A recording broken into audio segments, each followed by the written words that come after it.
One thing you're liable to hear in a conversation about the Al-Aqsa flood is that history didn't begin on October 7th.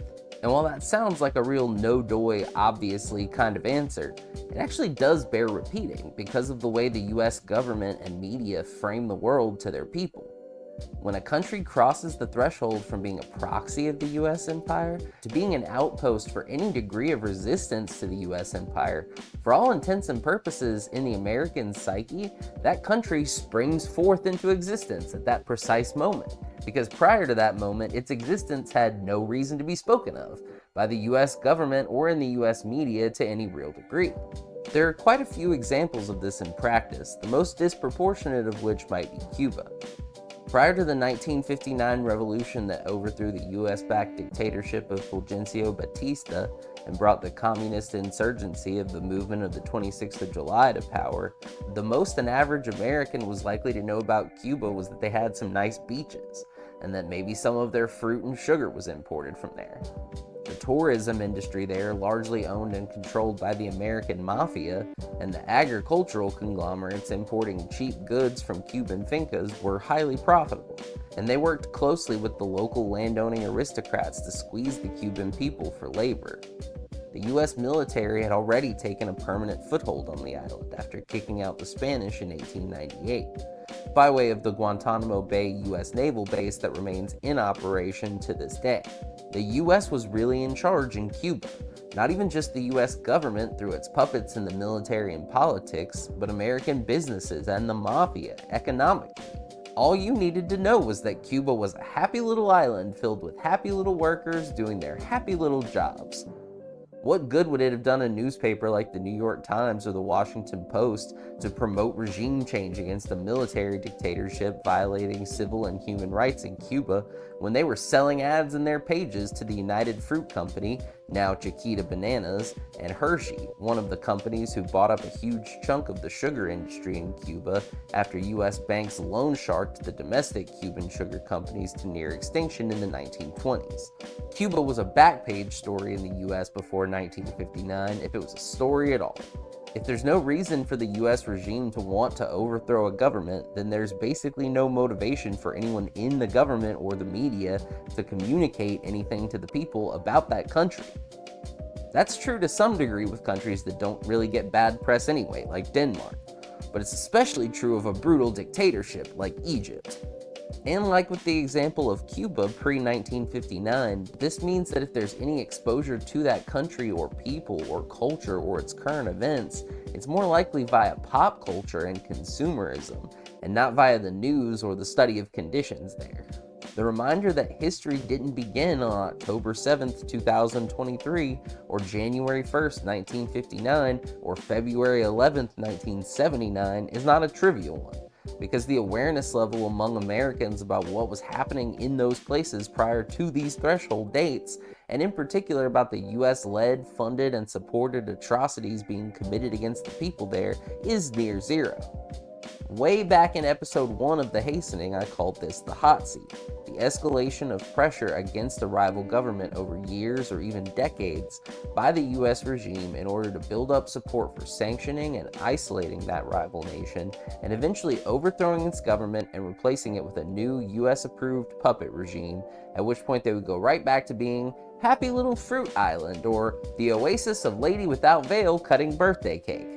You may have seen this meme floating around at some point, and this kind of delusion about the state of things prior to an anti-US revolution is exactly what I'm talking about. Over the past few months, we've seen the US's decades-long hot seating of Iran finally come to fruition, as the Trump regime takes the most direct action of any US president since Reagan to unseat the IRGC as the ruling party in Iran. And if you listen closely to a lot of the rhetoric from people in the government and media giving their justifications for this war, you can spot quite a bit of that history began in 1979 mentality. There's a whole lot of woe is me. Why did they hate us? Why did they say death to America? It makes me so sad. This kind of blathering is completely detached from reality if you know anything about Iran before 1979, and specifically the period from the early 50s to 1979. So let's back up and really try to understand what happened in Iran that led to an anti-monarchy, anti-British, anti-American revolution in Iran in 1979. Why do they hate us? What did we do to them? And that means we have to talk about British Petroleum. Or Beyond Petroleum? I wonder why every company that's associated with crimes against humanity has changed their names a bunch of times.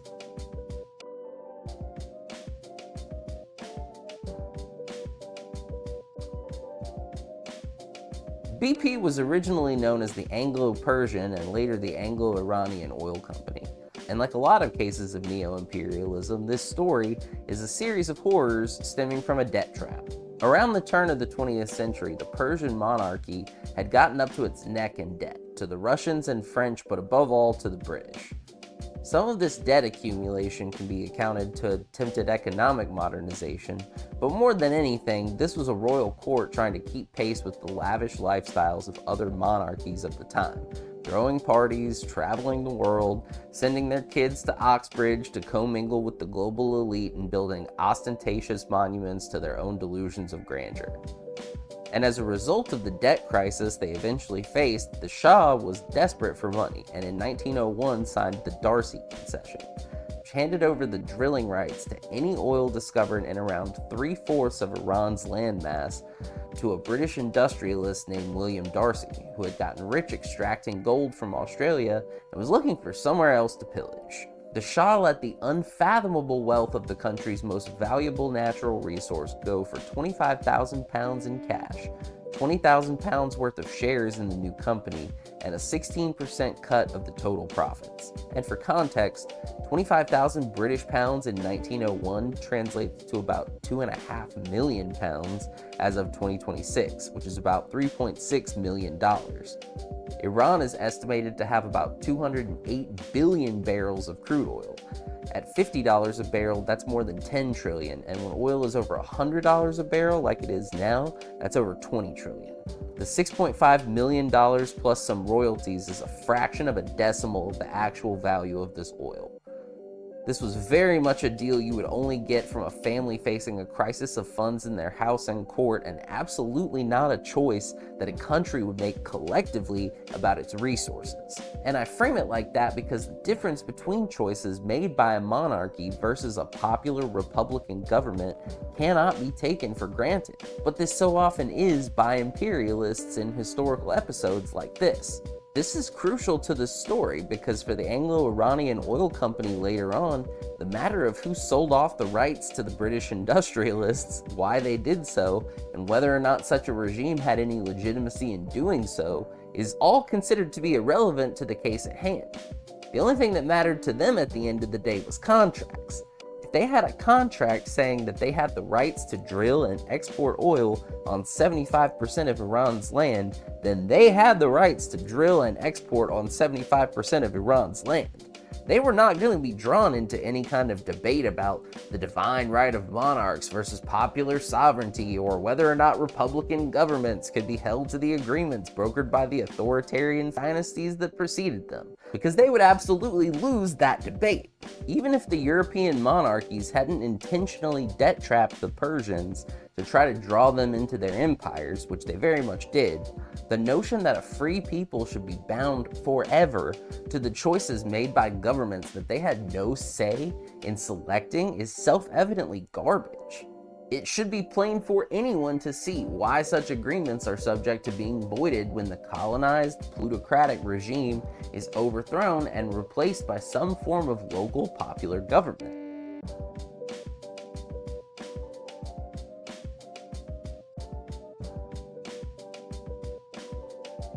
And this is exactly what happened in Iran in the late 40s and early 50s.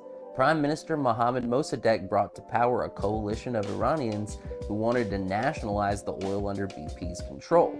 Ironically enough, Mossadegh was a nephew of the Shah who had granted the D'Arcy Concession in the first place. After winning a wave election in 1951 and following the demands of the masses who had elected him, Mossadegh canceled all concessions to the Anglo-Iranian Oil Company, nationalizing the industry, retaking it from foreign powers, and expropriating all the company's assets in the country. It's important to note here that Mossadegh was not a socialist. He was a nationalist who believed that Iran's resources should be owned by and profitable for Iranians, not by foreign powers.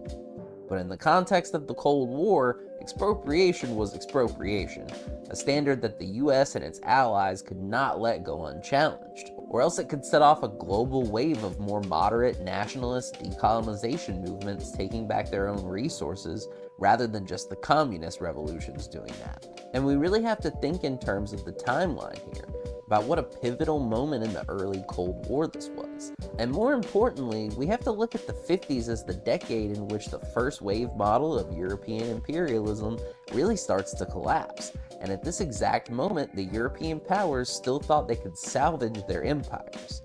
Most of Africa was still colonized at this time. The current Indian Republic was only a few years old, as was the People's Republic of China, which as of 1951, the US was fighting in a proxy war in Korea. The Indo-Chinese states of Vietnam, Cambodia, and Laos were in the middle of fighting the French out of their homeland after the French had tried to re-establish control there following the Japanese occupation in World War II. Latin America was already captured by US corporations and neo-imperialism and beginning to grow more and more restless under that subjugation. And the Colombian Civil War is a good example of how things were beginning to come apart under neo-imperialism too. And the Middle East was in flux.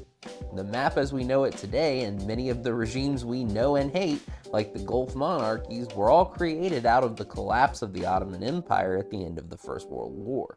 So their longevity was far from a given. The creation of Israel in 1947 sent shockwaves across the region, and by the early 50s it would have been hard for an observer to guess which way the winds were going to blow in the future in that region. The old way of imperialism was dying quickly in the 50s, as evidenced by huge defeats to empire like Dien Bien Phu and the Suez Crisis. But aside from Latin America and some parts of Asia, the neo-imperial model had not yet really been deployed, and Iran was arguably one of the few places where this model had already been rolled out. There was no direct British regime there, but a British corporation owned their main resource, and that corporation and its allies in the UK government worked tirelessly to maintain that political status quo. It was crucial for the US to steward the imperial world into the new era. And without US guidance at the time, I think the British and French would have wound up fully bogged down in a pan-colonial independence war, and their governments would have collapsed. From the US view, nationalizers like Mossadegh were totally out of the question. In fact, I would argue Mossadegh was actually worse for the US than someone like Castro, at least in some ways. The compromise he offered threatened to expose the lie at the heart of neo-imperialism. And this is exactly what Nkrumah meant by calling neocolonialism flag independence. Iran was free to have a parliament and an elected system of government and a prime minister and a flag and a national anthem, free from foreign governors in its political institutions, and free to express its identity and its culture in those institutions, but not free to have those institutions disagree with the US empire, specifically about the empire's policy of economic extraction. The way that Fidel Castro or Mao Zedong rebuked them was honestly easier to handle.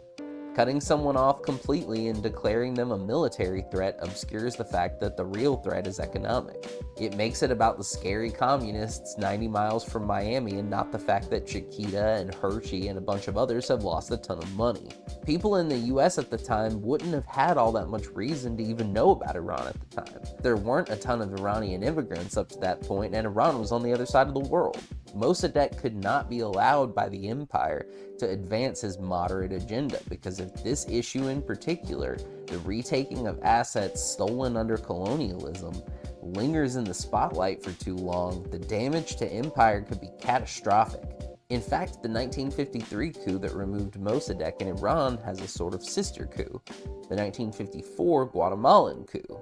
The removal of Jacobo Arbenz from power in Guatemala and the establishment of a US-backed dictatorship that committed genocide against the Maya people over the next several decades was along these exact lines. The United Fruit Company, Chiquita Bananas, made a series of land deals with Guatemalan dictators backed by the US in the latter 19th and early 20th century that are very similar to the Shah's concession to William D'Arcy. It's an unaccountable, essentially private government selling the long-term economic and political sovereignty of their entire country off for short-term personal enrichment that no reasonable person should hold the future generations of those countries to. Chiquita wound up controlling most of Guatemala's best agricultural lands, which was of course deeply unpopular. And Arbenz wasn't even promoting full nationalization, just retaking the lands that Chiquita owned but wasn't using. After about a half a century of unstable banana-based dictatorships, Arbenz was elected in a landslide, with the heavy support of the agricultural peasantry, especially the Maya, who Arbenz's successors committed genocide against, who wanted to have their land rights taken back from Chiquita. The US government launched a coup to remove Arbenz and prevent nationalization, and Chiquita is still one of Guatemala's major landowners and a source of major economic pain on every Guatemalan farmer. So you can see how this kind of electoral, nationalist, populist version of a challenge to continued imperialism represented a very different but still very dangerous threat compared to the actual communists like Fidel and Mao and Ho. And this challenge warranted completely different tactics from the empire. They fired on the communist revolutions with all the ammo they had. Full-on embargo, military encirclement, arming of opposition forces, coups, psyops, propaganda, a total assault on all fronts, political, economic, social, and psychological, with the citizens of the empire fully mobilized towards that embargo and agitated by the media onslaught against the enemy. But with Mossadegh and Arbenz, keeping the public eye away from the conflict was the better option with regards to the media, and a precision removal by way of some allies and cronies on the ground was the best way to deal with the situation strategically. We can actually see the imperialists learn this lesson in real time between about 1950 and 1954, because the British initially went scorched earth on Iran. They capped a lot of oil wells when they evacuated the Anglo-Iranian Oil Company's staff from the country, and production of crude oil plummeted.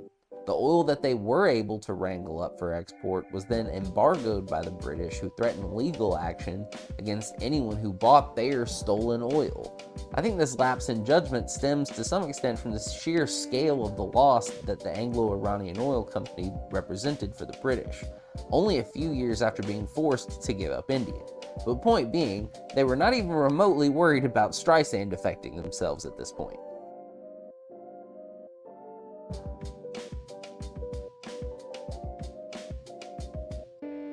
1952 turned out to be an extremely consequential year, where I think the realization really hit for the British that their old way of doing politics just wasn't going to cut it anymore. Mossadegh, after winning re-election as Prime Minister in 1951, had a dispute with the Shah, the country's figurehead in their constitutional monarchy. The Shah had up to that point had the power to appoint the Minister of War and the Prime Minister's Chief of Staff. This kind of check is common in a constitutional monarchy, as it's a way for the crown to exert some influence in politics in a relatively subtle way. And just how we reject the deals that monarchies make in their people's name as being illegitimate, these kinds of political interventions from undemocratic institutions should be done away with. And that's exactly what Mossadegh tried to do by taking over the power to appoint the war minister and the chief of staff. The Shah initially refused, and in an extremely shocking move, Mossadegh resigned his post as prime minister. The new prime minister, Ahmed Kavam, immediately announced the resumption of negotiations with the British over BP, talks that Mossadegh had broken off because the British demands and behavior were so absurd. Mossadegh must have seen this coming, which is why he felt so confident in resigning his post.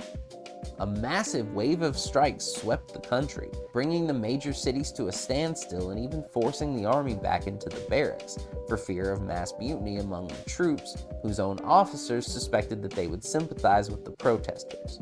Kavam was forced out by the Shah, who brought Mossadegh back and granted him the powers he had sought. The Shah even asked Mossadegh if he should abdicate, and Mossadegh refused. This is where I think Mossadegh made a fatal mistake, and where someone like a Fidel or a Lenin probably wouldn't have. knowing that he was at the front of a very powerful popular movement with a lot of mobilization and organization among the people to back him up, and having just proven that they would rise up in his defense, I think that was the moment to push on and sweep the monarchy all the way out of power, and give foreign powers like the Americans and British no lifelines in the form of an alternate regime that they could try to install. Why he chose not to, I'm not sure. I suspect he feared the domestic political and economic power of the monarchists as a faction, and that he feared such extreme action would only help feed the British narrative that he was a power-hungry goon and a Soviet agent.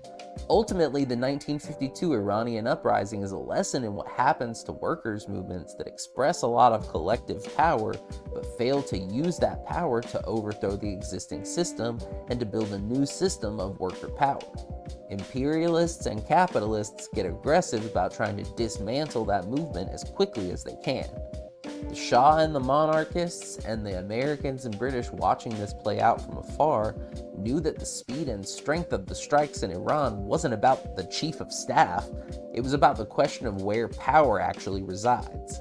The people were signaling their intent to hold power in their own hands, so their exploiters, foreign and domestic, aligned to stop them.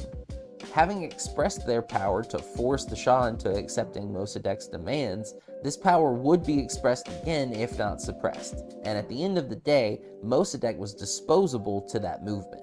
He was born in 1882, so by the early 1950s, this man was 70 years old. Soon, this movement favoring oil nationalization would have to have new leadership either way. Mossadegh's reluctance to threaten the fundamental political status of the country was a warning shot to Britain and the US.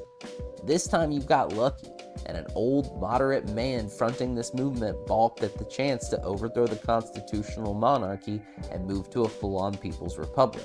Without action, this movement would eventually outflank Mossadegh, and at the next point of crisis, leadership might not be so hesitant about rocking the boat. I made a show last year about Kwame Nkrumah, the Ghana Revolution, and general strikes, and in that video we talked about a very similar situation. The nationalist Ghanaian parties like the United Gold Coast Convention were taking a moderated, incrementalist approach to decolonization, which was increasingly unpopular among the masses. And recognizing this, Nkrumah broke away and formed the Convention People's Party, demanding full and immediate independence. The people of Ghana largely followed Nkrumah and the CPP, and the UGCC was basically rendered irrelevant. In Iran, this kind of shift might have come when Mossadegh eventually retired, or radical elements in the movement might have flanked him and ousted him for being out of touch with the mass line. So it's important that we don't turn Mossadegh into Moses. He was a popular leader, but the power that he had came from a mass movement capable of effective labor actions and total shutdowns. But one way or the other, this movement was eventually going to solidify Iranian control of the oil formerly known as BPs. And this is what made it a mistake for the British to try to turn the temperature up on Iran as they had. They empowered the workers' movement. They heightened the contradictions in Iran by fighting so brazenly to keep something they so clearly had stolen for all the world to see. And what they needed instead was exactly what neo-imperialism offers, a local face.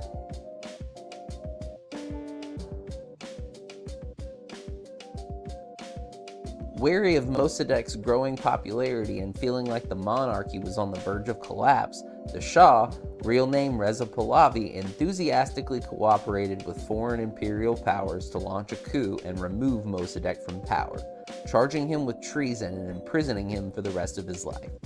The US and UK paid protesters to fake a mass uprising similar to the one that Mossadegh had gotten in earnest, and bribed generals and officials to cooperate with the coup plot.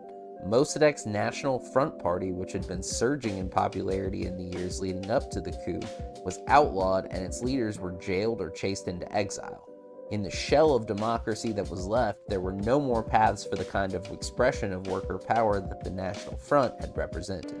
Pahlavi then proceeded to go on a 26-year-long reign of terror using spies, secret police, and mercenaries to suppress, torture, jail, and kill as many dissidents and critics to his kleptocratic regime as possible. And of course, he reinstated the rights of Western oil companies to drill in Iran, guaranteeing him US and allied financial support for his regime and his death squads. The Shah was a perfect installation choice for the empire, precisely because he already had a position in the government and was already a part of the society. But due to his unpopularity at the time, I'm not sure he would have made it more than a few more years before the worker movement would have been powerful and laser-focused enough to remove him. The coup didn't buy him and his aristocratic supporters eternity either, though. The resentment against this regime and its atrocities, as well as the US and the UK and their friends for backing it, grew until the 1978-79 uprisings pushed the government past the brink, and violence could no longer quell the opposition, and Pahlavi and his family fled for exile in the US. So whenever you hear any of this bloviating, "Why do they hate us?" whining, just know that whoever is doing that whining either actually doesn't know anything that happened before 1979 or is pretending not to know and hoping that you don't bother to ask yourself why.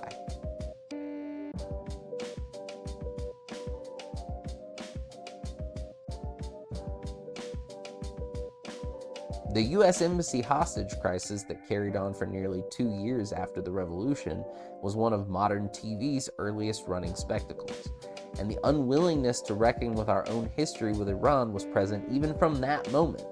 Americans were furious that their diplomats had been taken prisoner, but in the context of the US providing military aid to the despot who killed millions of Iranians during his reign of terror, it's easy to see why those who overthrew the Shah didn't view the US embassy staff as non-combatants as emissaries are typically viewed. The embassy was the regime's point of contact for weapons and counterintelligence training and surveillance technology. CIA officers were among the embassy staff taken prisoner, and even the CIA admits this to be the case. As much as Ben Affleck's little fairy tale Argo movie would like you to believe that the embassy staff were just sweet and innocent little envelope lickers who never did anything wrong in their lives, the reality is that some of them should have died in Iranian prisons for the crimes that they helped perpetrate against the Iranian people. And the innocence of the embassy staff isn't the only whitewash in the hostage crisis story. The Carter administration and the media of the time didn't take very seriously the demands of the new government in Tehran, in particular their desire to see the Shah and family returned to face justice for their crimes in Iran. This was arguably the number one thing that the revolutionary government was looking to trade the hostages for, and the US turned it into a pity party for the Shah. Can't you see this man has cancer? We can't trade him for the hostages. That's mean. The refusal to trade their tormentor back to them in exchange for our diplomats and spies was arguably what lost Carter the 1980 election to Reagan, all because Carter couldn't bring himself to see the monster at the heart of the old sick man he was harboring.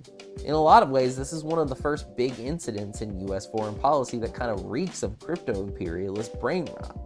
Carter didn't want to have to admit the US role in the atrocities committed by Pahlavi, or admit that there were atrocities at all.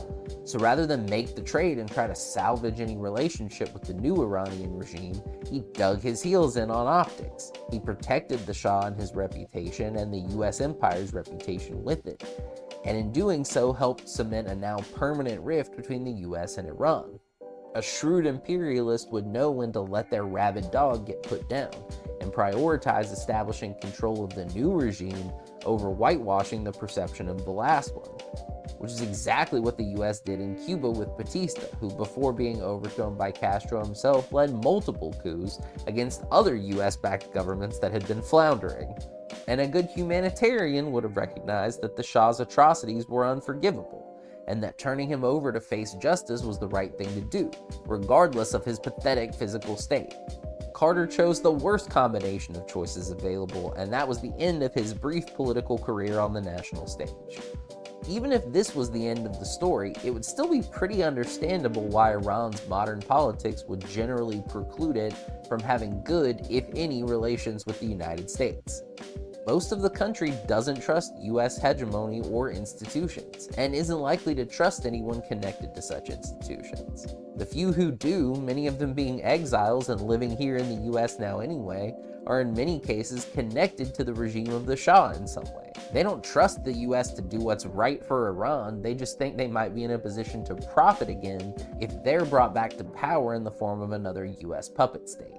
In particular, this applies to the younger Reza Pahlavi, who still thinks he should be reinstalled at the head of a new US puppet regime after all these years, and in spite of the fact that no one in Iran wants that big-nosed American muppet anywhere near their country. The younger Pahlavi's unviability in modern Iranian politics is a testament to why the UK and US needed to act so urgently in 1953. The longer a monarchy is forced into irrelevance and exile, the more detached it becomes from its own people and its society, and any attempts to return it from that exile just get more and more farcical. History didn't end in 1979 any more than it began. Shortly after the Iranian Revolution, Iran fought a 10-year-long war of annihilation with Iraq, who was heavily sponsored by the Reagan administration. Saddam Hussein's regime was given billions of dollars worth of US weapons, including chemical weapons, which he used aggressively against Iranian troops and civilians. The Iran-Iraq War is notable for having seen the largest use of chemical weapons in any war since the First World War, at least in terms of chemical weapons like mustard gas that are designed to be used against soldiers on the front lines. The message from the US empire couldn't have been more clear. Accept the government that we install to steal your resources, or we'll give chemical weapons to your crazy neighbor and have them gas you on our behalf.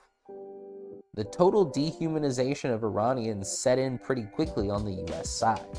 By 1989, when the US shot down an Iranian passenger plane, killing hundreds of Iranian civilians, US President George H.W. Bush infamously said, "I refuse to apologize for America under any circumstances." And you may be familiar with the Iran-Contra affair, but I think there's a lot of misunderstandings floating around about why Oliver North would want to arm Iran, other than to get off-the-books cash to fund their death squads in Nicaragua. The answer is more or less the same as why the US and UK would have wanted to court and bribe the monarchists in Iran during Mossadegh's time. North and co. were hoping to find some faction of generals in the Iranian military who weren't on board with this whole Islamic Republic thing, hoping they would turn on the government and launch yet another military coup, ousting Khomeini and the IRGC and installing a new military regime different enough from the Shah's rule to buy the US a few more decades of brutal repression before the next outburst of resistance. Using agents to make arms deals was a great way to get some direct contact on the other side, to meet and speak to some of these potential generals and to assess them for usefulness and groom them into allies. This of course failed to materialize and proved to be way more trouble than it was worth for Ali, though not as much trouble as it should have been. We could go on and on with these examples over recent decades, and probably above all else, the massive sanctions that the US has kept on Iran since 1979, which have shaped every aspect of Iranian life as they try to cope with very little access to international exchange, bringing with them a much larger death toll than Americans tend to think come from sanctions. Iranians of most every political stripe know that the US doesn't give a flying fuck about them or any of their lives or freedoms. There's oil beneath their feet and oil all over the region, and being able to access Iran's oil and preventing a rogue Iranian regime from complicating energy and shipping in the Middle East is the only thing that the US and its allies care about, and it's the only thing they've ever cared about. Iran differs from most of the other hot seat countries, who mostly are or were at some point socialist. But even though their government is religious in nature rather than Marxist, the core beef between them and us is still basically the same ones that derive along capitalist communist lines. It's about Iran's refusal as a country to accept that the era in which they were humiliated by European imperialism must define them forever, that they must endure in perpetuity the mistakes of one bad monarch more than a century ago, and that Westerners should profit from the wealth beneath their feet. It's actually quite similar to China when you put it in those terms. All of this is completely obscured from the public discourse on our side of the equation. When we talk about Iran in our media and politics, we talk about the effects, not the causes. We talk about their support for Hamas and Hezbollah and Ansar Allah, and their heavy involvement with the Shia militias in Iraq during the Civil War through to the present day. We talk about nuclear bombs, which they don't have and frankly may never have even been trying to get, in spite of the years of Zionist insistence that it was coming any day.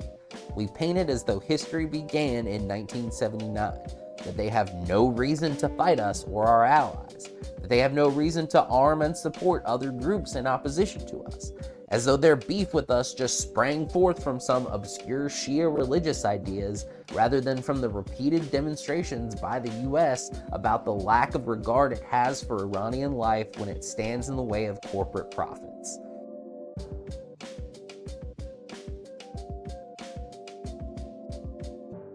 And this story is almost like watching neo-imperialism boomerang back around as crypto-imperialism. The British were just learning how to deploy the neo-imperial model when dealing with Mossadegh and the uprising against BP, realizing that the world around them had changed and that claiming that someone stole back the oil you stole from them wasn't really going to fly anymore. Neo-imperialism was a mask put on to obscure this reality to the world, and the Trump regime has decided that that mask is cringe and for pussies. The Trump regime perceives subtlety as weakness rather than an evolved adaptation of imperialism that was necessary for imperialism to continue itself past the 1950s. This really gets right to the heart of some of my ideas about crypto-imperialism because it really shows the lack of structure within the neo-imperialist system and the way in which it degrades over time. When the British and French went through their period of official decolonization around 1960, it was specifically because of the blows that they were dealt throughout the 1950s and the reality that their whole system was going to collapse if they didn't switch things up. The US had already proven that you could manage a pretty large block of proxy regimes, as the US was already doing with the banana and sugar republics all over Latin America, and nobody could doubt the profitability of Chiquita bananas or Firestone tires. And this wave of new revolutions in Ghana and Egypt and Vietnam and Algeria made clinging to first wave imperialism a military operation at the end of the day.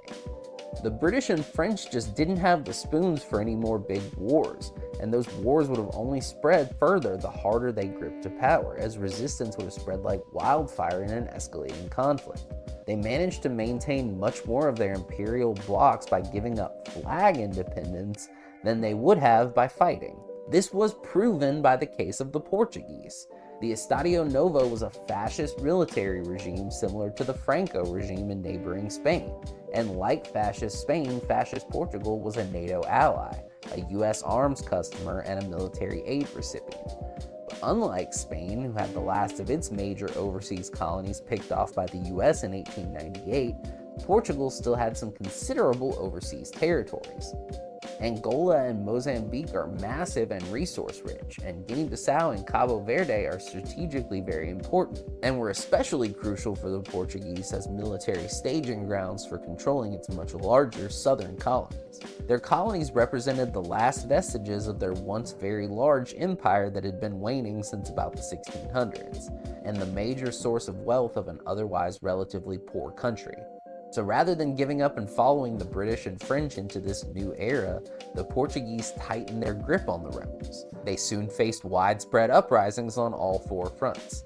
Not only did they lose all their colonies at the end of the day, the war spiraled back and took out the fascist regime at home, and the nature of the revolutions across Portuguese colonized Africa meant that Portuguese businesses lost much of the wealth that they had controlled in Angola and Mozambique especially. Guinea is a great example of the difference. Ahmed Sékou Touré and the people of Guinea rejected being part of France's neo-colonial bloc, a defense and economic partnership where France's former African colonies gave up autonomy over their currency using a version of the franc pegged to France's currency, a key tool in neo-imperialism for maintaining economic control. If in 1960 France had decided to risk it all in a multi-front war against its colonies after its second major defeat in a row against Algeria, Guinea's revolutionaries likely would have been at the focal point of that war in West Africa. Guinea's independence leaders, like Sékou Touré, were ready if conflict was the only path to freeing themselves, while other French colonies like Senegal and Cameroon had less organized and effective decolonization movements.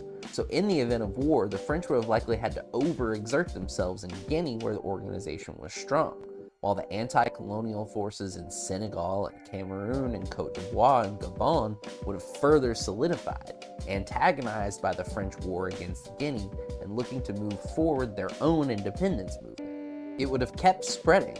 The French would have faced guerrilla resistance on multiple fronts, and they eventually would have buckled and given up all their colonies, and the governments of those new countries would all be the revolutionaries who threw them out, all of which is exactly what happened to the Portuguese in Africa. But instead, the French courted the independence movements that they could tolerate and made sure that it was those forces that they could keep trapped in their economic web who won out. Most of France's West African colonies were roped into this bloc, and Guinea stood as a lone outpost of resistance.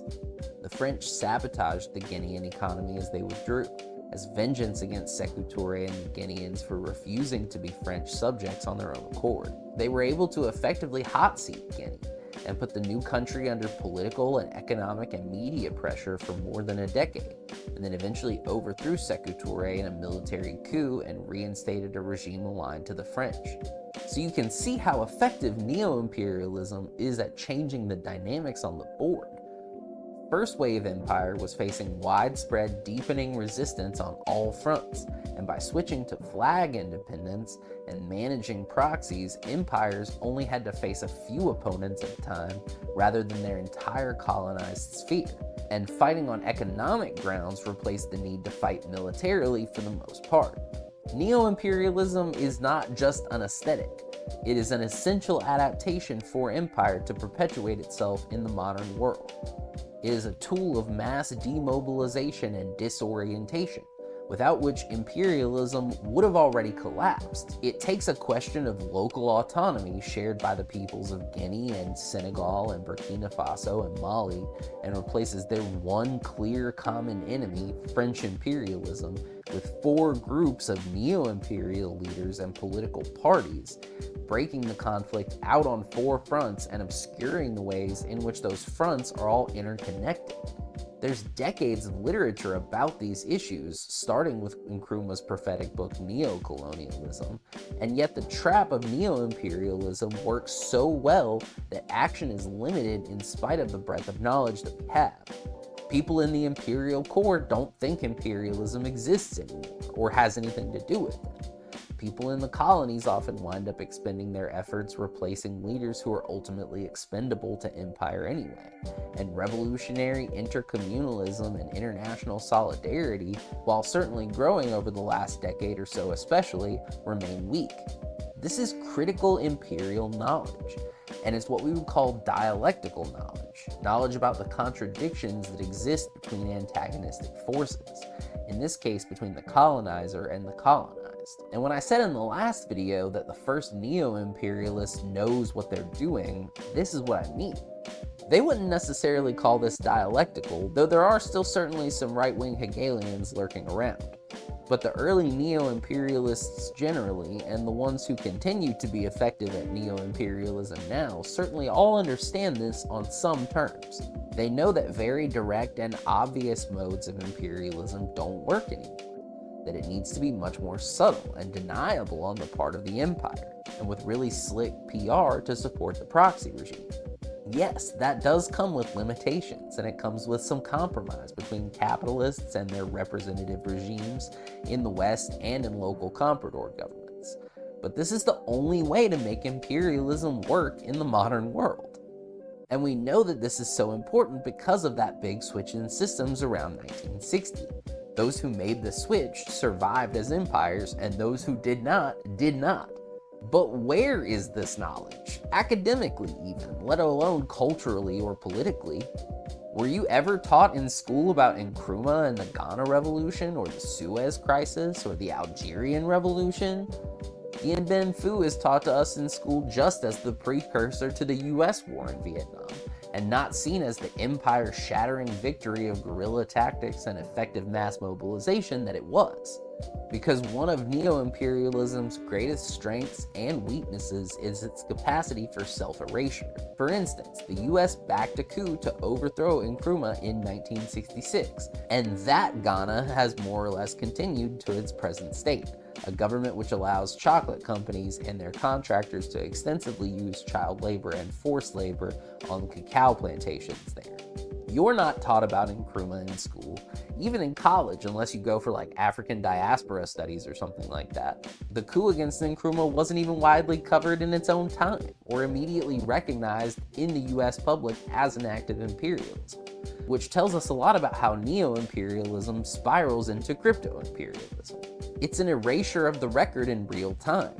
The event can't be significant because to dwell on it would be a propaganda loss, as dwelling would mean having to consider who Nkrumah is and what he stood for. Based.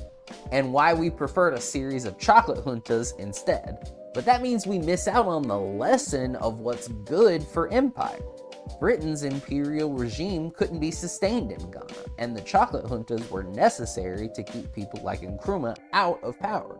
But how does anyone understand that lesson if they don't know who Nkrumah is? How are they compelled to support this system as a means to suppress people like Nkrumah and to detest people like Nkrumah enough to support wars and coups against anyone like Nkrumah without even knowing who Nkrumah is? This is long enough ago now that it was before my dad was born. No offense, Dad. And there were only like 3 TV stations in the 1950s, so it's safe to say that at this point, the number of Americans who have any concept of any of this is very low. All the CIA people who worked on the coup against Nkrumah in '66 are long dead. And most of the younger people who know anything about Ghanaian history are Ghanaian immigrants and Pan-Africanists and anti-imperialists and socialists. The people trying to undo neo-imperialism, not uphold it, are the ones with the knowledge, while the people who are trying to operate the neo-imperialist system generally live in an ecosystem of American exceptionalist delusions so deep that they don't even recognize the excesses and absurdities of their narratives, any more than a fish thinks about the water that it swims in. And I very much mean that about the Ivy Leaguers, the military brass, and the New York Times editorial board, more so than regular folks even. And what do you know? The people who never bothered to understand any of this changed the name of the Department of Defense back to the Department of War. In the last video, I described it as building up a convoluted internal logic, and really the whole ruling class narrative around US history exhibits this tendency. We were one of the biggest contributors to the transatlantic slave trade, and yet stroke ourselves off for ending slavery as though it was the result of absolute moral conviction rather than the collapse of all the contradictions of slave-driven societies in the late 19th century. I use that example specifically because it's a very clear narrative in mainstream analysis of US history, which you might find in a documentary or a book about the Civil War. But sort of like how jazz is about the notes that you don't play, as the old adage goes, the neo-imperialist, American exceptionalist view of history is all about the stories that it doesn't tell. And the US role in developing neo-imperialism and the final uprising against first-wave imperialism in the 50s and 60s are 2 massive stories about our history, which put our society in a very clear context when these stories are understood properly. The suppression of these stories and other narratives of empire in US history is like a kind of dysmorphia. We project something in the mirror that others don't see, and we can't understand their reactions because we are blocking out the larger context of our own actions from our memory. That's us and Iran in a nutshell. They're reacting, and have been for more than 50 years reacting, to our Mr. Hyde behavior, while we insist that we're just poor, innocent Dr. Jekyll.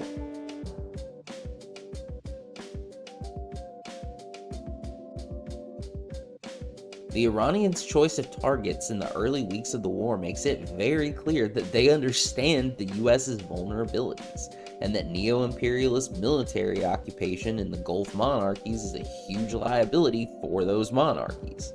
Many of the Iranian strikes were directed at US assets in Saudi Arabia and Bahrain and the UAE and Qatar, even Oman, who fancies themselves the Gulf Switzerland. Going after the US and the Zionist regime directly is only going to deal them so much military damage, and would be less likely to shake the foundations of the political system in either. Bahrain, though? Saudi backup troops have had to be deployed to Bahrain over anti-US backlash there since the start of the war. Bahrain hosts a crucial US naval base that is one of the focal points of the US's military strength in that region. And Bahrain is run by a Sunni monarchy despite being a Shia majority population. That's the weakest point in the US empire's armor over there, and it's probably not even close. Iran knows this, and is probably trying to find allies amongst the disgruntled Shias there with this goal in mind. But does US leadership even really understand Bahrain? Or do they just see the King of Bahrain as another interchangeable cog in their machine? Not really any different than MBS or MBZ, but of a smaller country and thus with less to offer them. Do they actually understand that country's needs, or are they just coasting by on precedent? The knowledge that the political and social situation in Bahrain had become unsustainable would be a realization that people like Trump and Hegseth would only ever make after the fact, as they're watching rebels scuttle the US fleet. What do you really think that Trump knows about US history? Or better yet, Hegseth? Do you think they have any comprehension of US history in any kind of critical way? Or is the entire sum of their knowledge on history and the world just a bunch of rah-rah manifest destiny, we win every war except for Vietnam, which was a tie, delusional nonsense? Rubio was a little trickier. He gave a speech at the Munich Security Conference a few months ago that was basically a soft pitch to the Europeans for bringing back the age of empire. So on the one hand, he is being very explicit about his goals, he's embracing it clearly, and he's pleading with others to embrace it with him. But Rubio's is the very fragmented self-awareness of someone who clearly missed a bunch of the required reading, something most of the European leaders at the Munich Security Conference seemed to be saying with their faces while he was speaking. This is still an age of European empire, and while the people like Rubio and the regime he works for think they're being clever and bold by going mask off, at least some of the European leaders must know that they're actually the biggest threat to the empire by not understanding that it never left, it just shapeshifted. It's almost like a spades player trying to talk across the table to their partner. You think you're trying to help your partner, but you're actually just helping your enemies much more. MAGA crypto imperialism, which we could also call something like paleo imperialism, a return to the first wave mode, is like the Enlightenment for people who think that Greg Gutfeld is funny. And this crew of bumbling morons who think that neo-imperialism is too woke and the source of all of their problems are exceptionally dangerous, precisely because they're so fucking stupid. They believe the precepts of first wave imperialism, that we're superior and everyone else just has to take it how we deal it. And because they don't understand the real history, the conditions that led to neo-imperialism becoming so indispensable to empire, and because they process reality entirely by way of myth, they don't understand that their military strength is more potent seen than felt. Being the most expensive military on Earth projects more strength the less you have to use it. And the more you have to use it, the more your weaknesses are exposed. And the more of your enemies who weren't thinking about trying you militarily start to get ideas. These are the actions of a group of people who absolutely do not understand the lessons of the Portuguese in Africa in the 60s and 70s, because they are making basically the same genre of mistake. And what did the Portuguese do when they were getting their asses beat by the PAIGC and the MPLA and the Frelimo? They started napalming whole villages where they suspected people of collaborating with the revolution, driving the masses straight to the revolutionaries. And when this regime realizes that they are not going to get an outcome that doesn't embarrass and emasculate them, I don't know what lengths they're going to be willing to go to demonstrate what they'll do to people who emasculate them. Trump's threat to wipe their civilization off the face of the earth is literal nuclear fragile masculinity. But let's take the atomic scenario off the table for now, and just try to picture what winning in more conventional ways might look like for either side. For the US and Israel, that means somehow getting a different government installed in Iran, and there's no scenario in which they cannot succeed in doing this that they could really count as a win for themselves. They might try to claim that merely weakening the current Iranian government is good enough for now and give themselves a bunch of medals and smacks on the ass, and let's be honest, if they fail in their key objective, they probably will. But it would be pretty hard to deny that Iran would call that a victory. The only way to change regime without putting boots on the ground would be to keep bombing the country to shreds and hope for massive civil unrest and a revolution that topples the IRGC. But even that is a huge can of worms in itself, because who knows what that government might look like? What if it's a socialist government?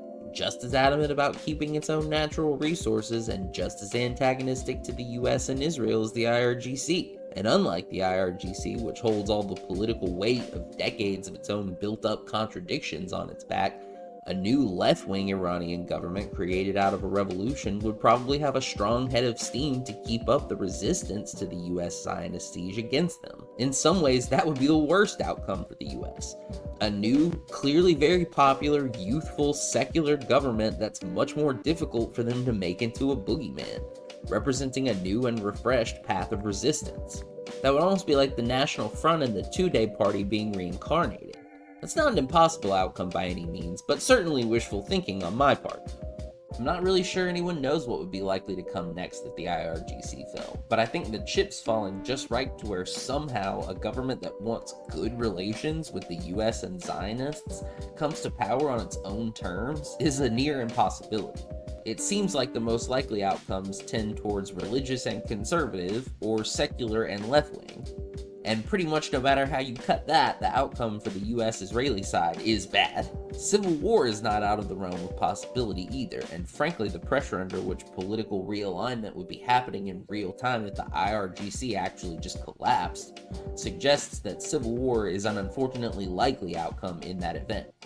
Whether that still resulted in an Iran unified under a new government or caused the balkanization of the country along factional lines, there would likely be years of fighting before anything conclusive played out, and a civil war in Iran would likely spill over into Iraq, Syria, Lebanon, and affect the whole region deeply for a long time. All of which adds up to this probably being the most ideal result for the Israelis, and thus one of the scenarios we should want to avoid the most. It would weaken and depopulate a whole bunch of the region through death and mass migration and make further Israeli annexations of land easier to get away with. The fact that it would cause a mass migration crisis makes this probably the worst case scenario for the Europeans, and that probably explains why so many European leaders who haven't budged on their positions at all on Gaza seem much more afraid of this war. Their leaders do not want to deal with another refugee crisis because it's too politically carcinogenic for them. Germany, for a long time a European leader in taking in refugees, has started to take a far-right turn, and it's not likely that they're going to pick up the slack of the racist and fickle British and French, whose endemic immigration backlash hasn't gotten any better either. I'm not sure anywhere has both the capacity and the will to try to handle the volume of refugees that this kind of regional civil war and border collapse might cause, especially if the Israelis and the Gulf states are both actively fanning the flames, making things worse. For so many reasons, this is the most nightmare-inducing possibility. That leaves a boots-on-the-ground operation, at least in some capacity, to try to force in a new preferred government. Could try to avoid building the new political reality in or around Tehran, pick a smaller city and try to establish a new capital with a provisional government there, and then fix defenses around protecting that much more manageable location. But that only works if you can get people in the rest of the country to come to the side of that provisional government. There's not really a way to get around a fully fledged occupation of the country. An implanted provisional regime with only regional control will be contested by someone, be that the remnants of the IRGC or new forces of resistance that spring up from the underground. And if you know anything about Iran's geography, you know that it is very mountainous, and its major cities, especially Tehran, are massive and densely populated. It's the two most effective places to wage guerrilla warfare from. Mountains offer a ton of cover and are physically very difficult to maintain an occupation of. And cities are so packed with people that the operations of a resistance movement can all be carried out in plain sight, and rooting out cells means going scorched earth and driving people towards the resistance. And the IRGC has been preparing for imminent US invasion for 47 years.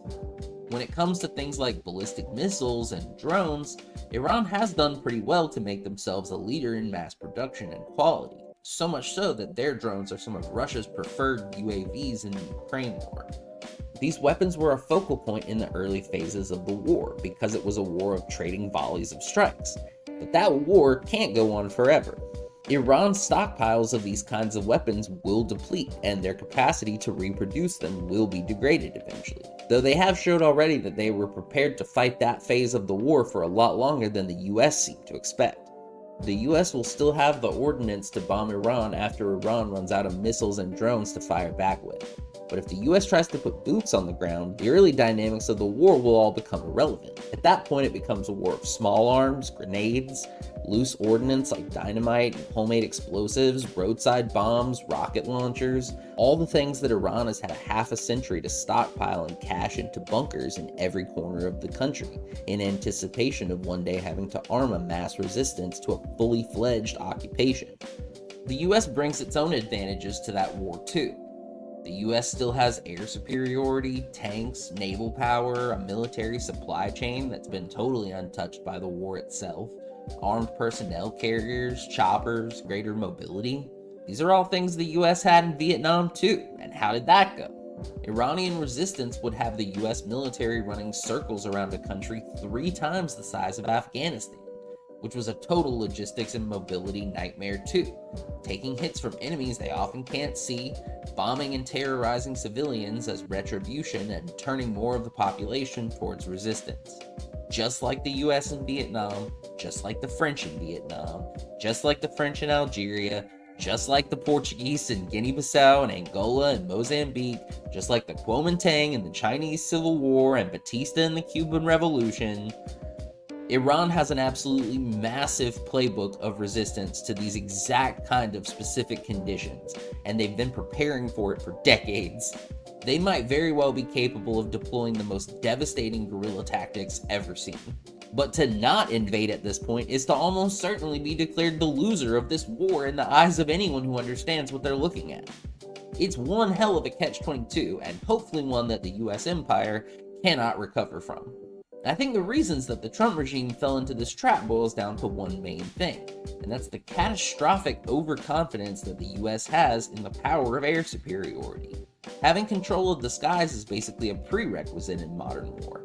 You have to gain at least partial air superiority over the enemy, and the fact that the US has few comparable rivals in this space is part of what makes the US military so powerful. But because of US popular political constraints, air power has taken on a massively outsized role in US military strategy for decades, to the detriment of results. So next time, we're going to roll back the tape a bit and look at how the US has evolved into this state of air power overdependence, and how crypto-imperialist rot within the imperial society is key in driving this trend ever deeper into idiocy. We'll see y'all next time.